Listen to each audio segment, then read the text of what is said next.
Assalamualaikum warahmatullahi wabarakatuh. Alhamdulillahirabbil alamin. Salatu wassalamu ala nabiyyina Muhammadin wa ala alihi wa sahbihi ajma'in. Amma ba'd. Kita panjatkan puji dan syukur kehadirat Allah Tabaraka wa taala. Pada kesempatan sore yang berbahagia kali ini, kita kembali diberi kekuatan, kesehatan, hidayah serta taufik dari Allah Jalla wa Ala, sehingga kita bisa menghadiri acara pengajian umum di Masjid UMP yang semoga senantiasa diberkahi oleh Allah ini. Kita berharap semoga Allah Azza wa Jalla berkenan untuk mencatat setiap langkah yang kita ayunkan menuju tempat ini, termasuk ibadah yang diterima di sisi Allah Subhanahu wa taala. Amin. Salawat dan salam semoga senantiasa tercurahkan kepada junjungan kita Nabi besar Muhammad sallallahu alaihi wasallam, kepada keluarganya, sahabatnya dan umatnya yang setia mengikuti tuntunannya hingga di akhir nanti. Para hadirin dan hadirat sekalian yang kami hormati, tema kajian kita pada sore yang berbahagia kali ini sudah tertulis di papan tulis. Tema ini usul dari panitia yang mengusulkan tema ini, jadi bukan saya yang mengusulkan, panitia yang mengusulkan. Awalnya tanpa tanda tanya, dan sebagian pamflet yang tersebar seperti itu. Kalau tanpa tanda tanya, seakan-akan kita itu mempromosikan slogan ini, ya. Padahal yang akan kita bahas pada kesempatan kali ini, apakah slogan ini bisa kita pakai? Itu maksudnya. Apakah slogan ini memungkinkan untuk dipraktekkan? Apakah slogan ini bisa diterima oleh agama kita? Itulah kira-kira yang akan kita bahas, makanya ditambahi tanda tanya di akhirnya.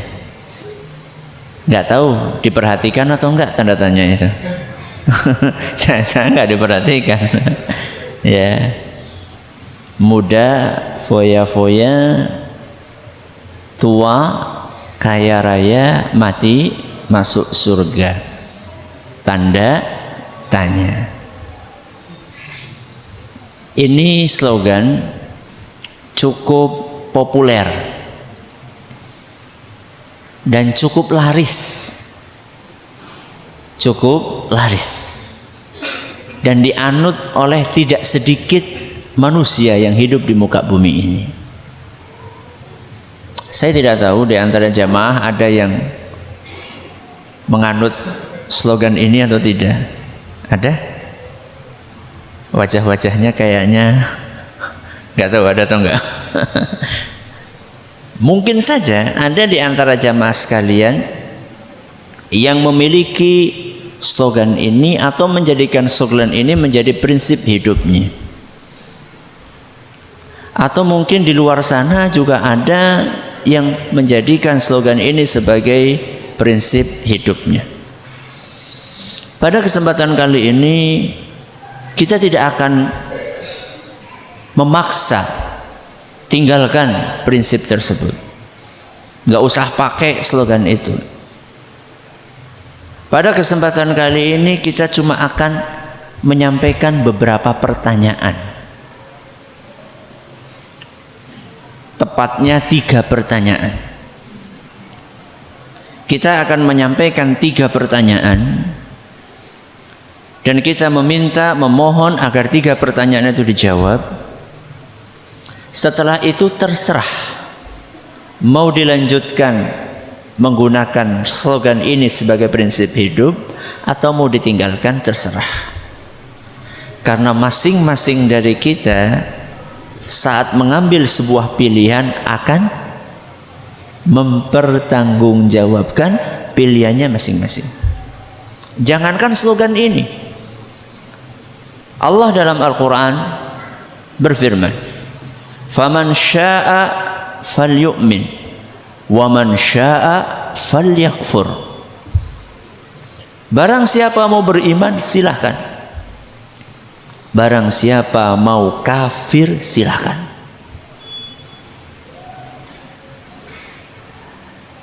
Percaya Allah menyampaikan seperti itu? Allah menyampaikan itu dalam Al-Quran. Faman syaa'a falyu'min, wa man syaa'a falyakfur. Siapa yang pengen beriman, silakan. Siapa yang pengen kufur, silakan. Tapi baca ayat itu sampai selesai. Apa kelanjutan ayatnya? Inna a'tadna jahannama. Sesungguhnya kami telah menyiapkan neraka jahanam. Alias setiap keputusan yang kita ambil itu ada konsekuensinya. Orang yang akan memakai prinsip atau slogan ini sebagai prinsip hidupnya silahkan, tapi ada konsekuensinya. Dan siapa yang meninggalkan slogan ini juga ada konsekuensi yang akan dia dapatkan. Tapi sebelum menjadikan slogan ini sebagai prinsip hidup, jawab 3 pertanyaan yang akan kita ajukan pada pengajian kali ini. Pertanyaan yang pertama, enak atau tidak? Apa pertanyaannya? Enak atau tidak?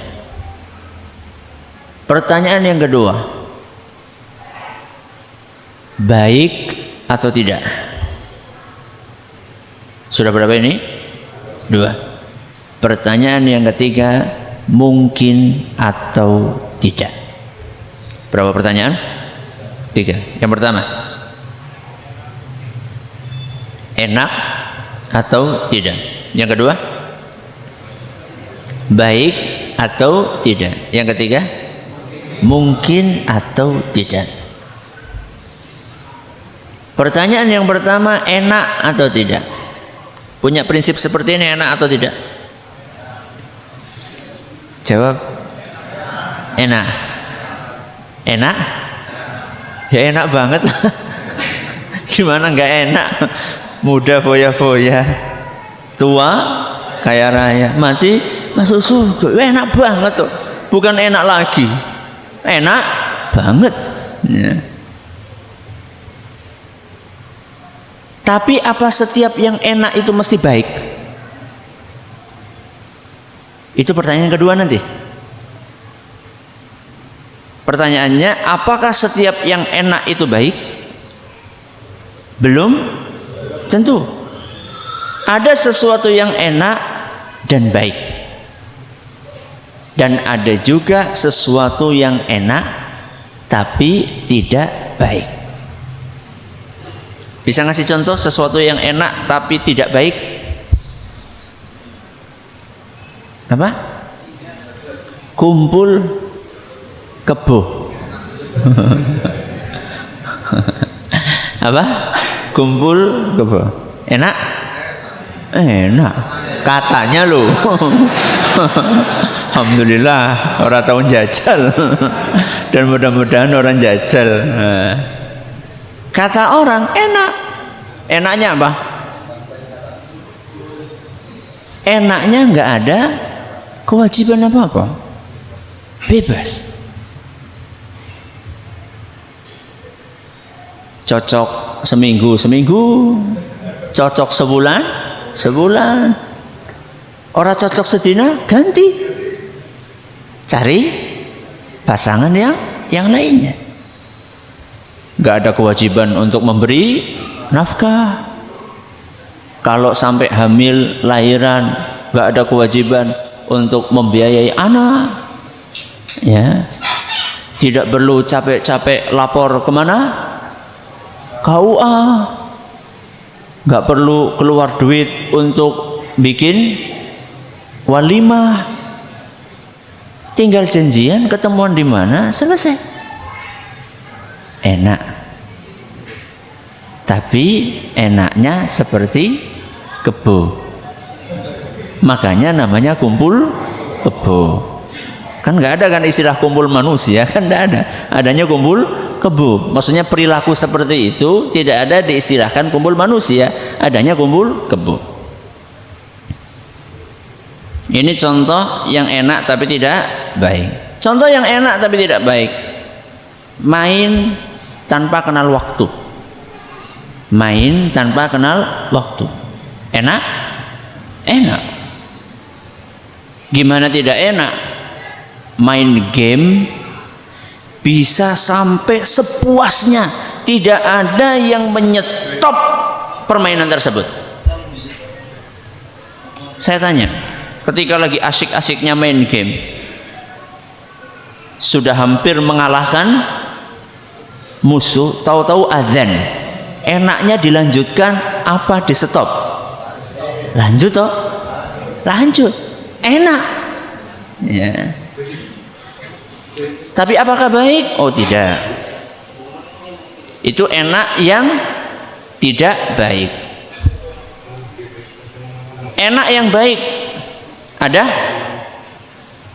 Enak yang baik ada? Ada. Apa contohnya? Apa? Nikah. Betul. Nikah enak nggak? Enak. Siapa bilang nggak enak? Oh iya, belum nyoba. Masih bujangan. Atau masih jomblo. Makanya nggak usah lama-lama ya. Enak nikah, sudah enak dapat pahala pula. Rasulullah SAW bersabda dalam sebuah hadis yang diriwayatkan oleh Imam Muslim, wa fi bud'i ahadikum sadaqah. Kalian berhubungan biologis dengan istri kalian itu sama seperti orang sedekah. Masya Allah. Seperti orang sedekah. Berarti ada pahalanya atau tidak? Ada pahalanya.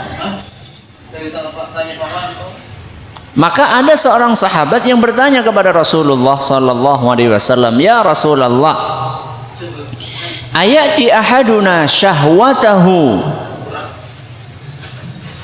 wa yakunu lahu fiha ajrun?" Ada seorang sahabat bertanya kepada Rasul SAW, "Wahai Rasul, masa menunaikan syahwat ada pahalanya?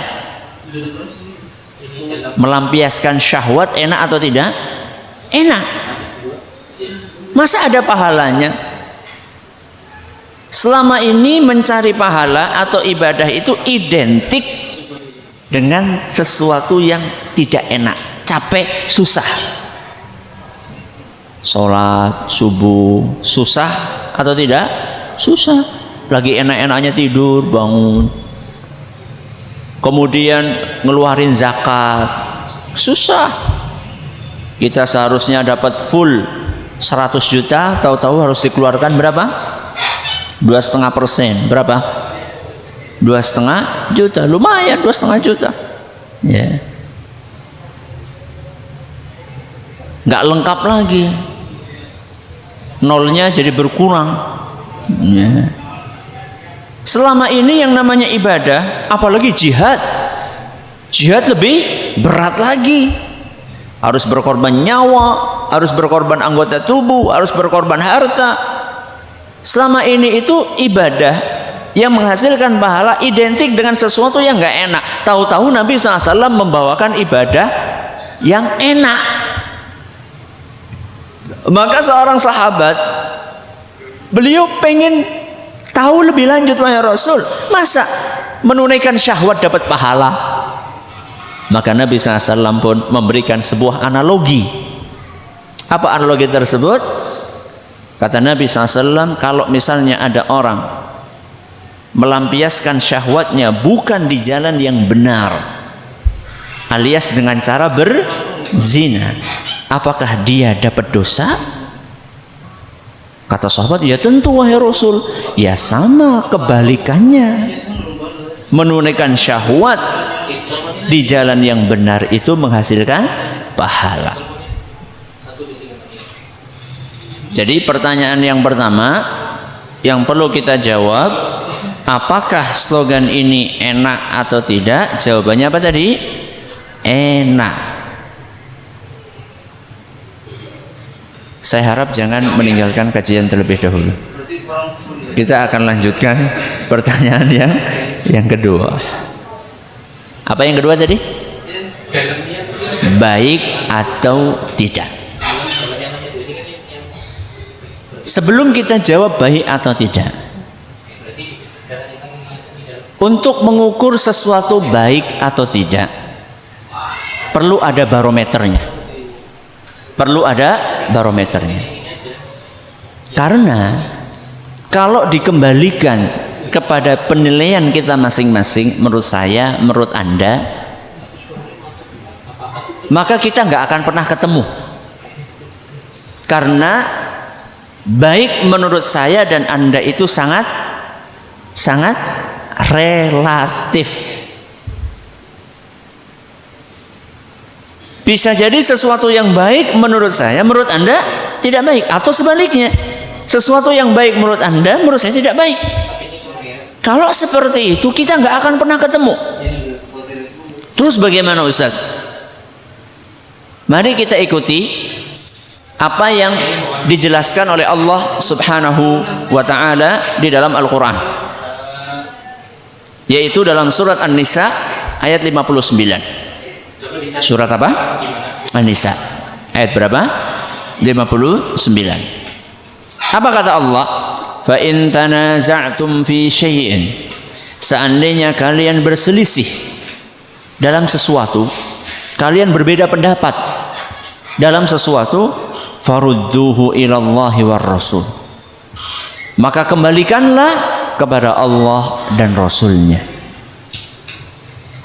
Kembalikanlah perselisihan itu kepada Allah dan Rasulnya. Bagaimana Ustaz cara mengembalikan perselisihan kepada Allah dan Rasulnya, sedangkan Rasulullah Sallallahu Alaihi Wasallam sejak 14 abad yang lalu beliau sudah wafat? Para ulama kita mengatakan mengembalikan kepada Allah itu artinya dikembalikan kepada Al-Quran, sedangkan dikembalikan kepada Rasul SAW itu dikembalikan kepada hadis beliau. Maka barometer yang baku untuk menilai sesuatu baik atau tidak adalah dikembalikan kepada Al-Quran dan Sunnah. Seandainya sejalan dengan Al-Quran dan Sunnah, maka itu baik. Seandainya tidak sejalan, maka itu tidak baik. Kita bongkar slogan ini. Muda, foya. Tua, kaya, raya, mati, masuk surga. Ada kalimat yang bermasalah di sini?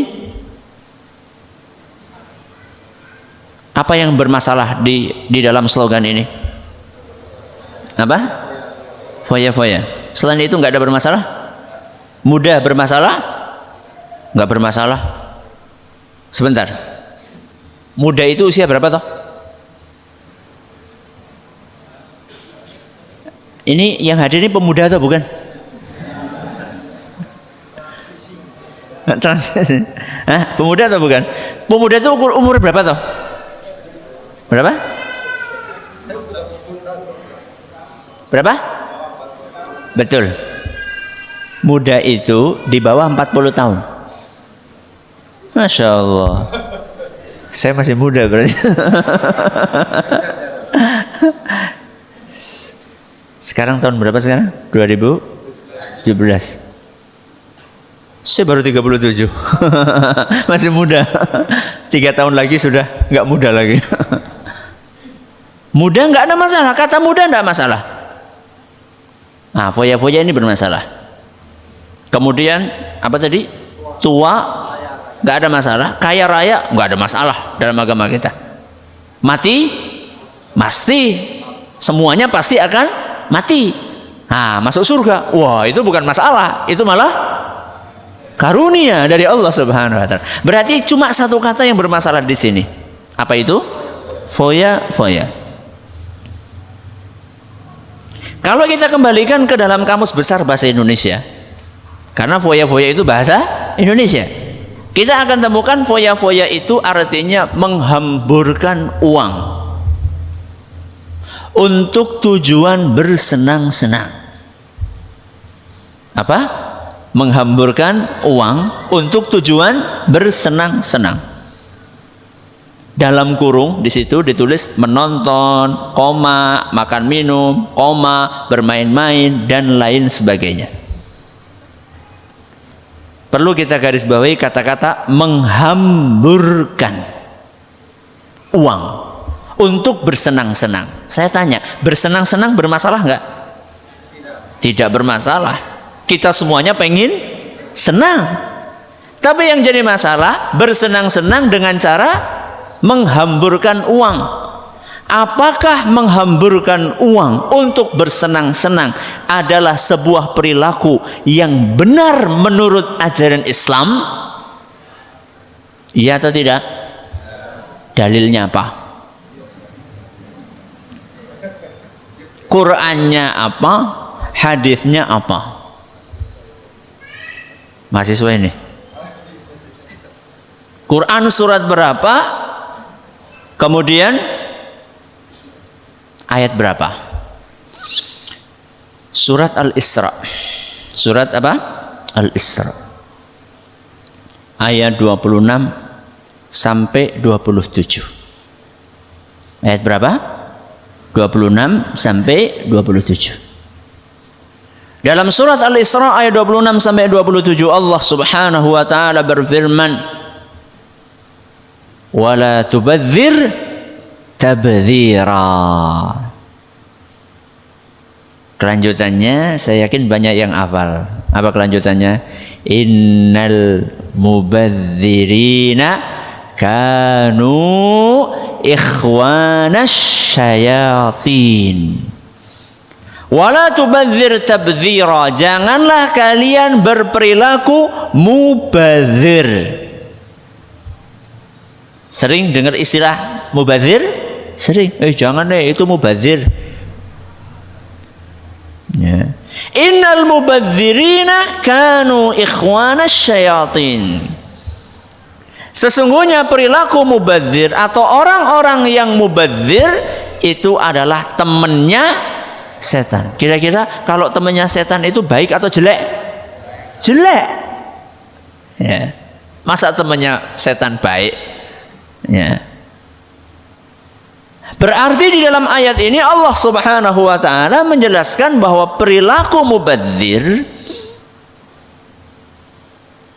itu adalah perilaku yang tercela di dalam agama kita. Ustaz, kalau saya punya duit 100.000, terus saya infakkan duit itu 90.000, itu mubadzir atau enggak, Ustaz? Mubadzir enggak? Mubadzir enggak? Jangan dijawab dulu. Kalau saya punya duit 100.000, saya keluarkan 10.000 untuk beli nomor. Mubadzir enggak? Mubadzir atau tidak? Hah? Enggak. 10.000 tok kok. Masih sisa berapa? 90.000. Lebih mubadzir mana? Yang pertama apa yang kedua? Nah, bingung toh? Lebih mubadzir mana? Infak 90.000 apa tuku nomor 10.000? Lebih mubadzir yang mana? Pertama atau kedua? Yang kedua. 10.000. Betul. Mubadzir itu tidak selalu identik dengan jumlah yang banyak, dengan jumlah yang besar. Bahkan seandainya kita keluarkan 1.000 perak. Dulu pas zaman Orde Baru itu ada SD, SB. Apa SDB? sumbangan dana sosial berhadiah. Sumbangan dana sosial berhadiah. Judi yang dibungkus dengan sumbangan sosial. Enggak banyak duit yang dikeluarkan. Berapa saat itu? Masa sih lupa? Enggak harus jenengan itu beli. Kan dengar kan beritanya. Paling 1.000 atau berapa. Enggak banyak. Tapi itu perilaku mubazir walaupun cuma 1.000 perak. Kenapa? Karena dia mengeluarkan harta untuk sesuatu yang dimurkai oleh Allah Subhanahu wa taala. Maka perilaku foya-foya tadi kalau kita dudukkan ya dengan ayat tadi, kemudian ditambah dengan hadis yang lainnya atau dengan dalil yang lainnya dari hadis Nabi sallallahu alaihi wasallam, la tazulu qadama 'abdin aw qadama ibni adam yaumal qiyamati min 'indi rabbih hatta yus'ala an khamsin. Kedua kaki anak Adam pada hari kiamat nanti tidak akan bisa bergeser sedikit pun sampai dia dimintai pertanggungjawaban oleh Allah Subhanahu wa taala tentang 5 hal. Salah satu di antara 5 hal tersebut, wa malihi min aina iktasabahu wa fima anfaqah. Tentang harta yang dia miliki, dari mana dia dapatkan dan untuk apa dia gunakan. Hadis riwayat Tirmidzi dan dinyatakan hasan oleh Syekh Al-Albani. Salah satu di antara 5 pertanyaan yang akan diajukan kepada kita pada hari kiamat adalah, harta yang kamu miliki dari mana, untuk apa? 2 pertanyaan sekaligus. Input dan output. Debit dan kredit. Kalau mahasiswa rata-rata dari mana? Gampang jawabnya. Dari siapa? Orang tua. Selesai masalah. Tapi untuk apa? Nah, ini yang agak repot ini. Untuk bayar SPP, alhamdulillah. Sisanya, nah itu dia. Untuk beli pulsa, alhamdulillah, it's okay. Pulsanya untuk apa? Nah, repot. Maka foya-foya di dalam agama kita masuk dalam kategori baik atau tidak? Baik atau tidak? Tidak. Maka pertanyaan yang kedua sudah ketemu jawabannya. Pertanyaan yang pertama juga sudah ketemu jawabannya. Kita ulangi pertanyaan pertama, apa tadi? Enak atau tidak? Ketemu jawabannya. Apa? Enak.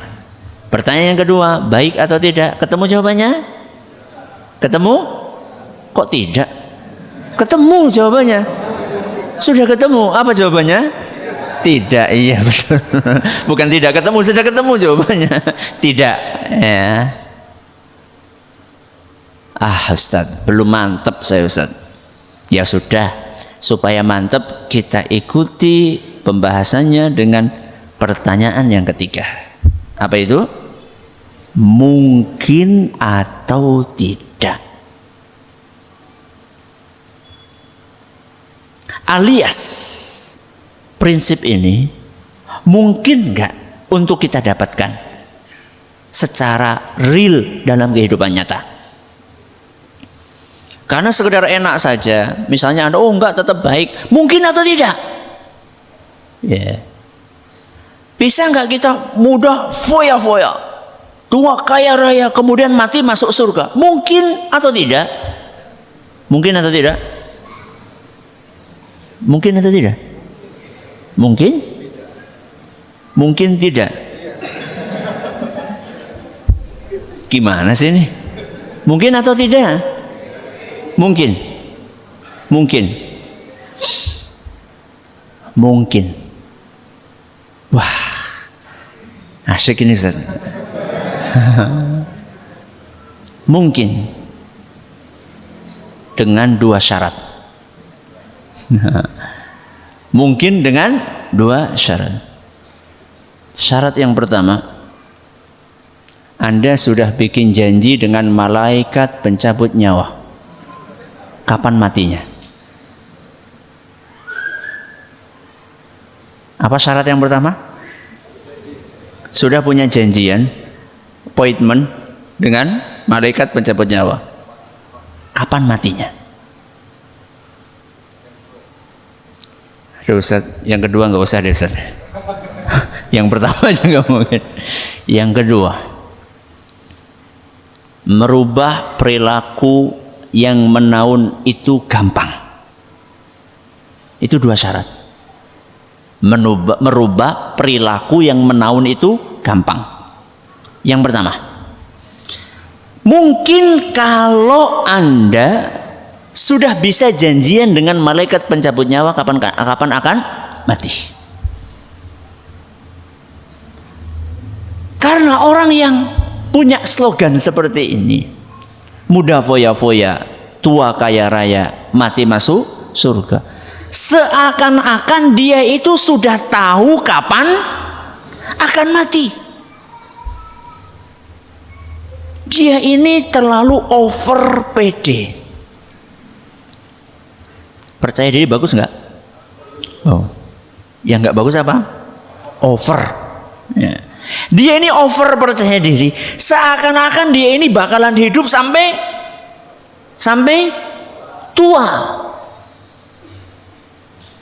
Siapa yang menjamin kalau misalnya umur kita ini bakalan sampai tua? Ustadz, buktinya banyak yang tua, buktinya banyak manusia yang matinya ketika tua. Betul, tapi bukankah di waktu yang sama banyak yang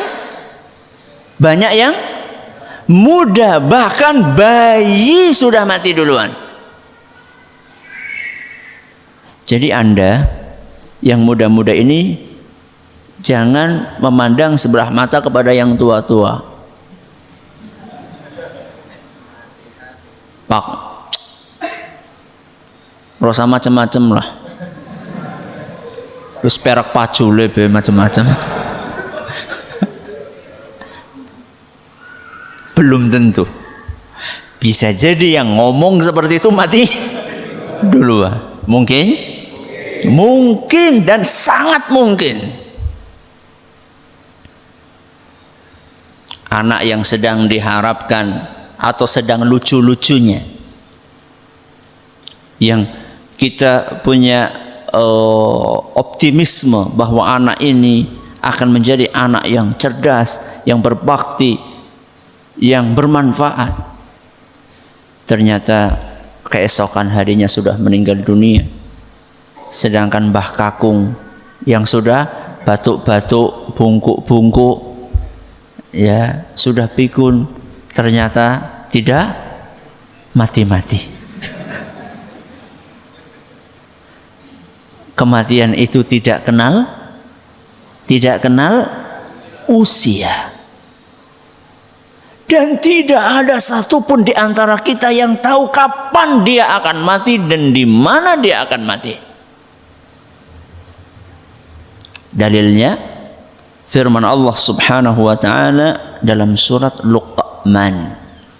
Surat apa? Luqman. Ayat 34. Surat Luqman ayat 34. Allah Subhanahu wa taala berfirman, "Wa ma tadri nafsun bi ayyi ardin tamut." Tidak ada satu jiwa pun di muka bumi ini yang mengetahui di mana dia akan mati. Bukan hanya di mana, kapan dia akan mati, enggak ada. Kalau seandainya ada manusia yang tahu pasti kapan dia akan mati, kapan dia akan meninggalkan dunia yang fana ini, niscaya yang paling pantas untuk mendapatkan pengetahuan tentang itu adalah manusia yang paling dicintai oleh Allah Subhanahu wa ta'ala di muka bumi ini. Siapa itu?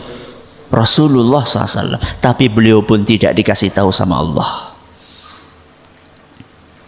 kapan pastinya beliau akan wafat. Kita baru tahu, dan beliau baru tahu kapan wafatnya saat beliau didatangi oleh malakul maut, malaikat pencabut nyawa. Seandainya Rasulullah SAW manusia yang paling dicintai oleh Allah, manusia yang paling istimewa, manusia yang paling spesial, manusia yang kedudukannya paling tinggi di sisi Allah Azza wa Jalla saja tidak dikasih tahu oleh Allah kapan beliau akan wafat, apalagi saya dan Anda, apalagi kita semua yang levelnya jauh di bawah Nabi kita Muhammad sallallahu alaihi wasallam.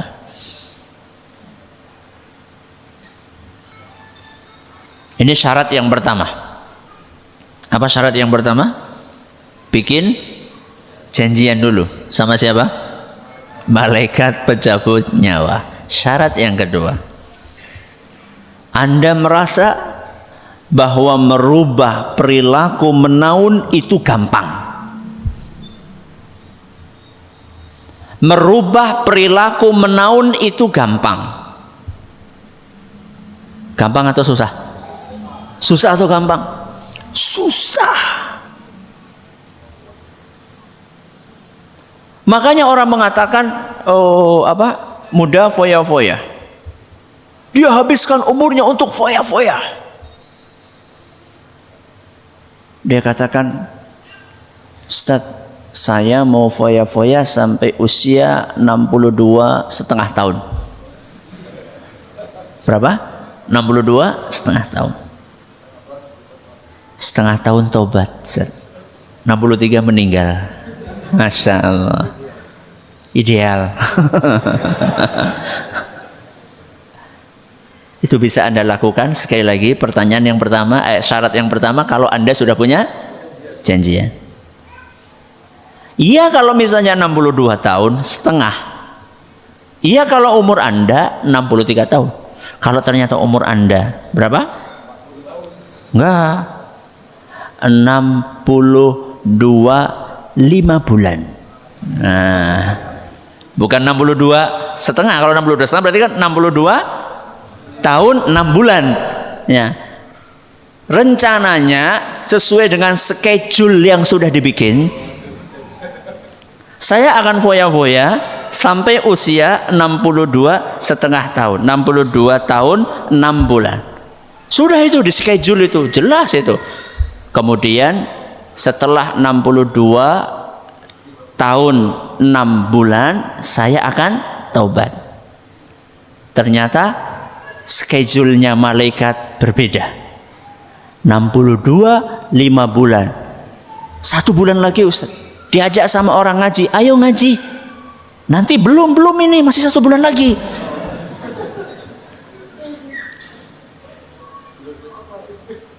Saya yakin mungkin ada di antara jamaah sekalian atau adik-adik mahasiswa mungkin ngajak temennya, ayo ngaji yuk. Janganlah, belum lah, ini masih muda, ini masih saatnya apa? Happy.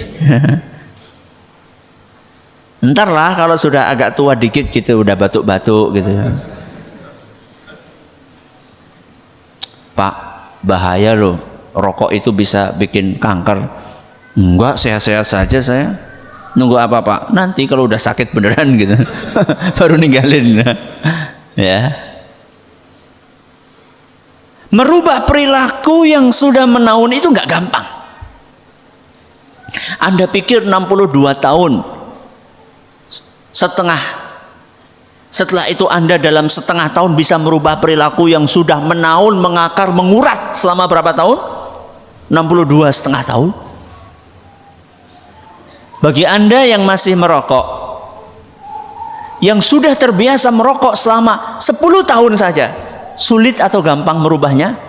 Sulit. Ya.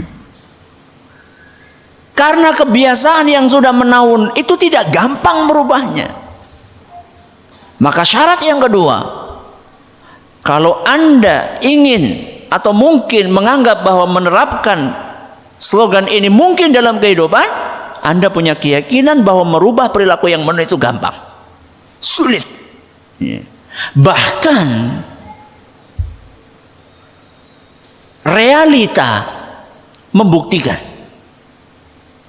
bahwa orang yang sudah punya style, lifestyle, gaya hidup, seorang yang sudah punya gaya hidup, maka dia akan meninggal sesuai dengan gaya hidupnya. Saya ulangi, realita membuktikan orang yang sudah punya gaya hidup tertentu, gaya hidupnya foya-foya, gaya hidupnya tiada hari tanpa game. Apa? Tiada hari tanpa game. Maka besar kemungkinan dia akan meninggal di atas gaya hidup tersebut. Ustaz aja betin-betin Ustaz. Coba Anda bayangkan, ketika sedang asyik main game bola misalnya,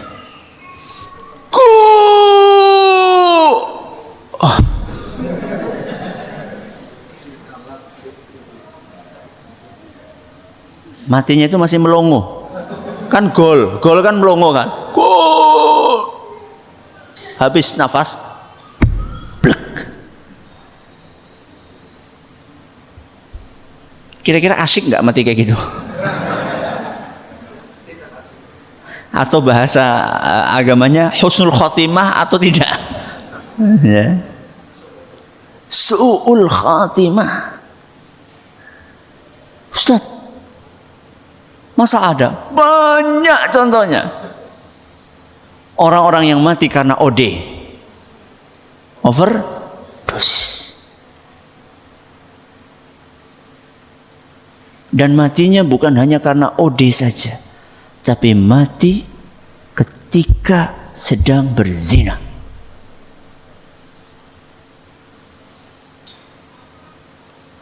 Karena kebanyakan minum obat kuat.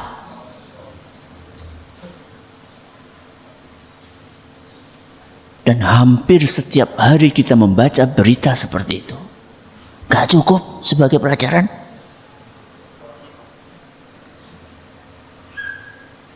Mati di hotel Melati dalam keadaan mulut berbusa. Tidak ada tanda-tanda kekerasan fisik. Di sampingnya ada pil obat kuat. Ternyata setelah di visum atau di otopsi luar, ternyata ini gara-gara OD, overdosis minum obat kuat. Lagi berzina.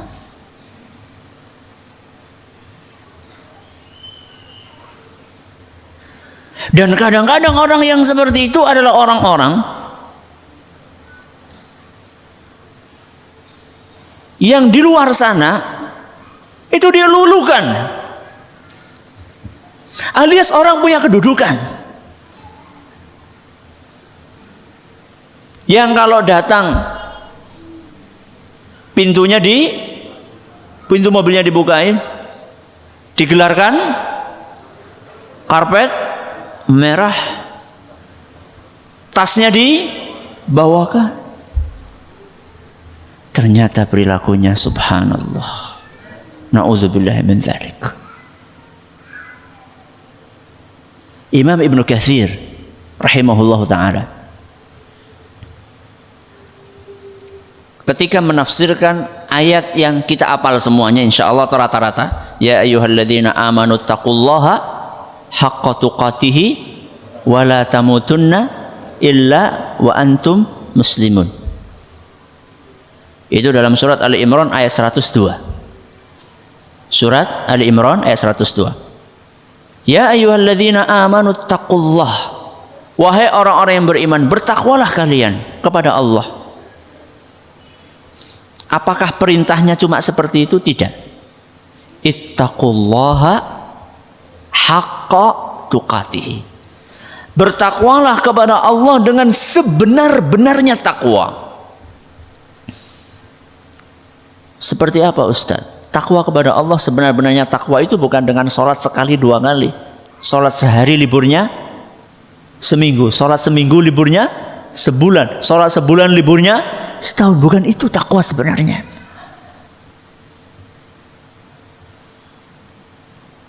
Takwa yang sebenar-benarnya kelanjutannya, wala tamutunna illa wa antum muslimun.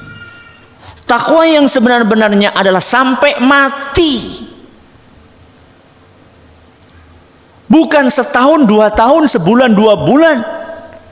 Tapi kita sholat sampai kita menghadap kepada Allah subhanahu wa ta'ala. Kita beristiqomah sampai kita menghadap kepada Allah. Imam Ahmad pernah ditanya sama salah seorang jamaahnya atau salah seorang muridnya, wahai imam, umurmu sudah segini, umurmu sudah kepala 6, kepala 7, tapi engkau masih tekun beribadah, masih terus beramal, sampai kapan wahai imam? Maka kata beliau, sampai kita bisa meletakkan dan menginjakkan kaki kanan kita di surga. Saat itulah kita baru berhenti beramal. Nah, Imam Ibnu Katsir ketika membawakan ayat ini, beliau berkata, man 'asha 'ala syai'in mata 'alaihi. Barang siapa yang punya lifestyle di dalam kehidupannya, maka dia akan mati sesuai dengan lifestyle dia. Barang siapa punya pola hidup di dalam kehidupannya, maka dia akan mati sesuai dengan pola hidup yang dia ikuti. Wa man mata 'ala syai'in bu'itsa 'alaihi. Dan barang siapa yang mati di atas sebuah pola hidup, maka dia akan dibangkitkan pada hari kiamat sesuai kondisi dia mati saat itu.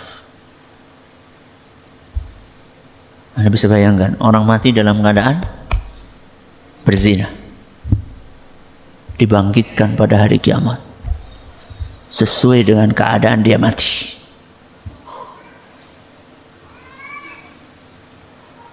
Orang yang mencuri dan digebuki sampai mati. Dan saya bukan sedang mengatakan bahwa menggebuki orang mencuri itu dibenarkan dalam agama, tidak. Jangan, ya, apalagi sampai bakar. Apalagi sampai bakar, nggak ada itu dalam Islam. Ya. Tapi orang yang meninggal dalam keadaan mencuri, maka nanti pada hari kiamat dia akan datang membawa barang yang dia curi. Wa may yaghlul ya'ti bima ghalla yaumal qiyamah. Kata Allah dalam Al-Quran, barang siapa yang mengambil harta orang lain, maka nanti pada hari kiamat dia akan dibangkitkan dalam keadaan membawa barang curian tersebut. Isin hari kiamat gawa sedal jepit.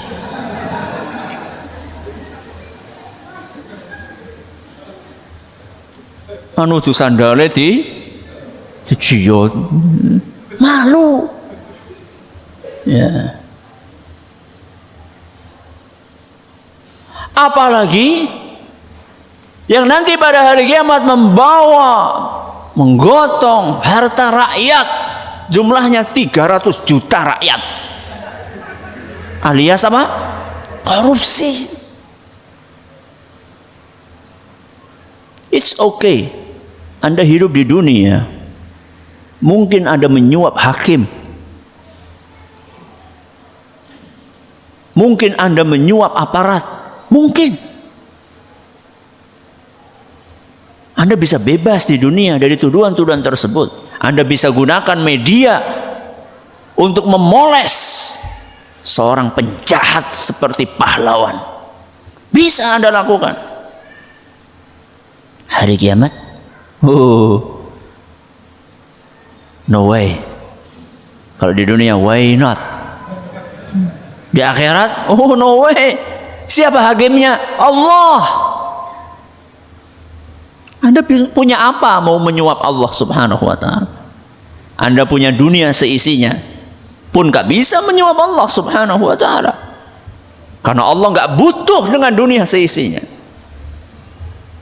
Nanti pada hari kiamat akan terlihat dan akan terbongkar semuanya. Nas'alullah as-salam wal afiyah. Maka istiqomahlah. Mudah-mudahan kita yang rutin membaca Al-Quran, kita akan diwafatkan oleh Allah dalam keadaan apa? Membaca Al-Quran. Dan banyak contohnya. Banyak contohnya.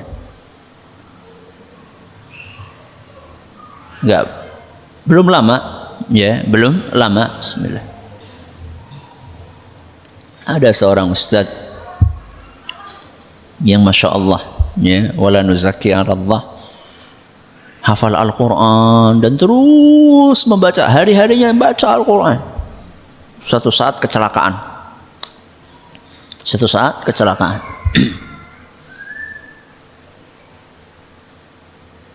Dan dalam masa-masa kritis beliau tidak sadar.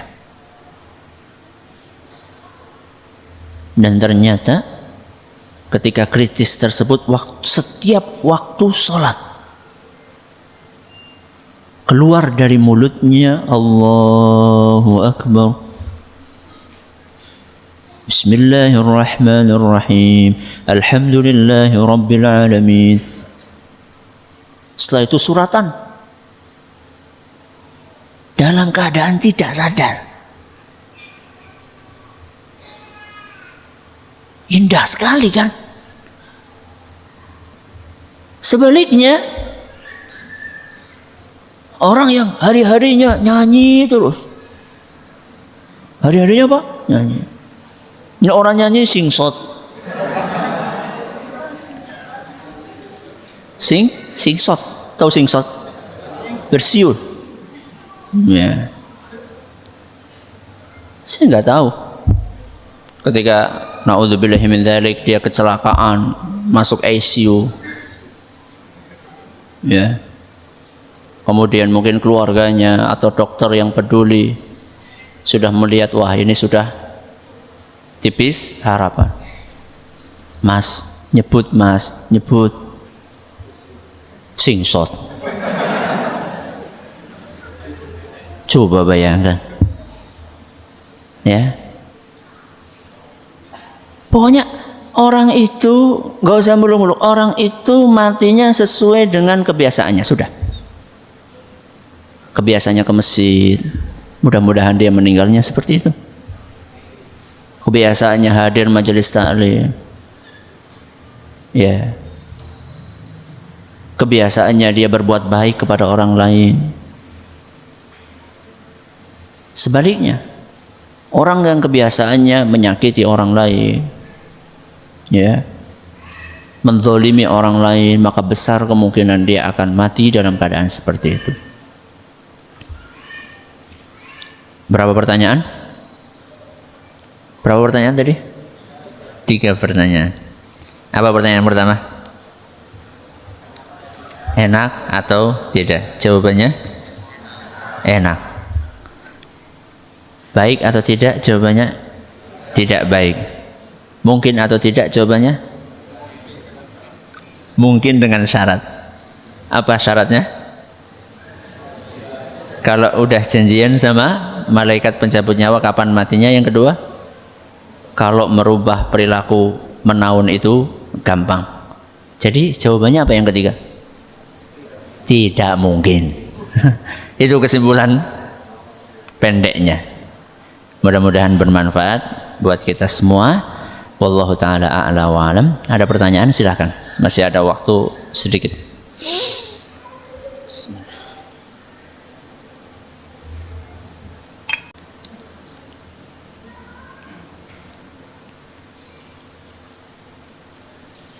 Ustaz, dalam surat Luqman ayat 34 tadi dijelaskan bahwa tidak ada satu jiwa pun di muka bumi ini yang tahu di mana dia akan mati. Pertanyaannya, bagaimana jika seorang narapidana yang dihukum mati, dia kan tahu di mana dia mati dan kapan? Enggak tahu. Siapa bilang? Betapa sering seorang narapidana sudah ditentukan waktu eksekusinya ternyata diundur. Ya, dan sering itu kejadian. Ternyata mendapatkan amnesti, dibebaskan, ya, nggak jadi mati. Belum tentu. Dan sangat mungkin dia ketika dieksekusi ternyata tidak langsung mati. Ya, jadi tetap ini berlaku kepada siapa saja, mau narapidana mau tidak. Cuman memang orang-orang yang sudah ditentukan seperti ini akan dieksekusi, ini dia dari satu sisi dia untung. Dari satu sisi dia untung. Apa untungnya? Ya bisa siap-siap lebih matang. Tapi nggak usah cita-cita seperti itu. Nggak perlu.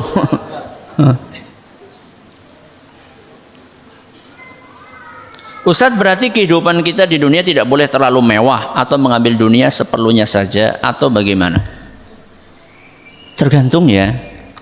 Mewah itu seperti yang saya katakan tadi, penilaian sesuatu mewah atau tidak atau baik atau tidak itu relatif. Ada sebagian orang menganggap setiap orang punya mobil berarti dia telah hidup apa? Mewah. Keperluan satu orang dengan orang yang lain itu berbeda-beda. Saat Anda punya sepeda motor, Anda menilai orang yang punya mobil itu hidupnya mewah. Ya, padahal belum tentu. Bisa jadi dia punya mobil karena keperluan. Dia punya anak misalnya 7 misalnya. Punya anak 7. Suatu saat dia atau sering dia perlu untuk keluar beserta dengan 7 orang anaknya. Kalau cuma pakai motor, apa cukup 7 anak? Sulit. Ya. Harus ada yang ditinggalkan, harus ada yang dititipkan. Sedangkan dia punya duit untuk beli mobil, silakan beli. Ya. Kalau punya ya, kalau nggak punya ya gimana lagi? Kalau punya, kenapa tidak? Dan itu bukan termasuk bentuk kemewahan. Lain ceritanya ketika ada orang sudah punya mobil, kemudian cuma karena pengen ganti model, cuma karena ada keluaran model yang stikernya baru, itu kan ya, motor-motor juga seperti itu kan rata-rata kan. Jadi cuma berbeda lampu dikit agak dilancipin, ganti. Stikernya dulu warnanya ini, ganti, beli, ini dijual, ganti lagi. Ya, kalau itu ya jelas tidak dianjurkan di dalam agama kita.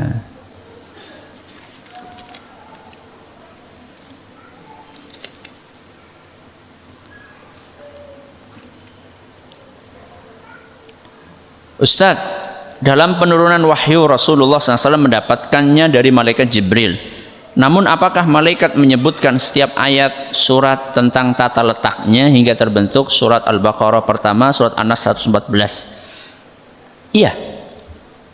Jadi Nabi SAW menyampaikan kepada para sahabat, para penulis Al-Quran, ini diletakkan surat sekian, ini ayat sekian, ini sekian. Itu berdasarkan wahyu. Berdasarkan wahyu. Dan kita tahu persis bahwasanya ayat yang pertama kali turun itu bukan ditaruh di surat pertama. Karena ayat yang pertama kali turun apa?